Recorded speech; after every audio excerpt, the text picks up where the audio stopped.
Midshipman Alferez. So, Rule 10, Traffic Separation Schemes. So, A.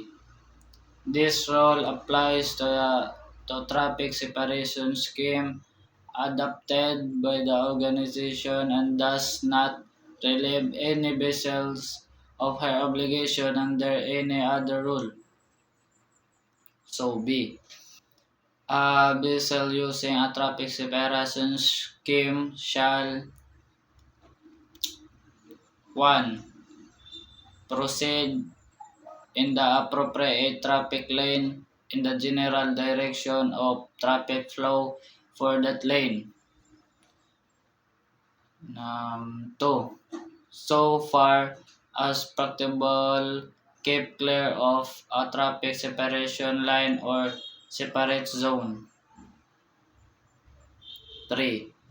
Normally join or leave a traffic lane at the termination of the lane, but when joining or leaving from either side shall do so at as small an angle to the general direction of traffic flow as practicable.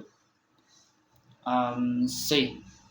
A vessel shall so far as practicable avoid crossing traffic lanes, but if obligate to do so shall cross on a heading as nearly as practicable at night angle to the general direction of traffic flow. D. 1. A vessel shall not use an inshore traffic zone when she can safely use the appropriate traffic lane within the adjacent traffic separation scheme. However, vessel or less than 20 meters in the length sailing vessels and vessels engaged in fishing may use the inshore traffic zone. 2.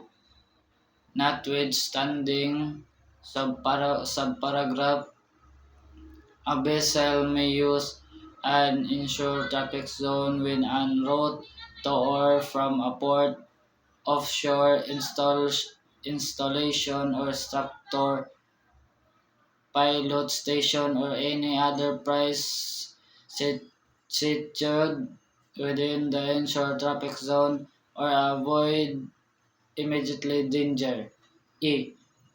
A vessel other than a crossing vessel or a vessel joining or leaving a lane shall not normally enter a separation zone or cross a separation line except 1. In case of emergency to avoid immediate danger. 2. To engage in fishing within a separation zone. So F. A vessel navigation in area near the termination of traffic separation scheme shall do to with particular occasion. G. A vessel shall so far as practicable avoid a corning in a traffic separation scheme or in area near its termination. H. A vessel not use a traffic separation scheme shall avoid it by as wide a margin as practicable. So, 1 sa H, I, I, I. A vessel engaged in fishing shall not impede the passage of any vessel following a traffic lane. J. A vessel of less than 20 meters in length or a sailing vessel shall not impede the safe passage of a power-driven vessel following a traffic lane. K.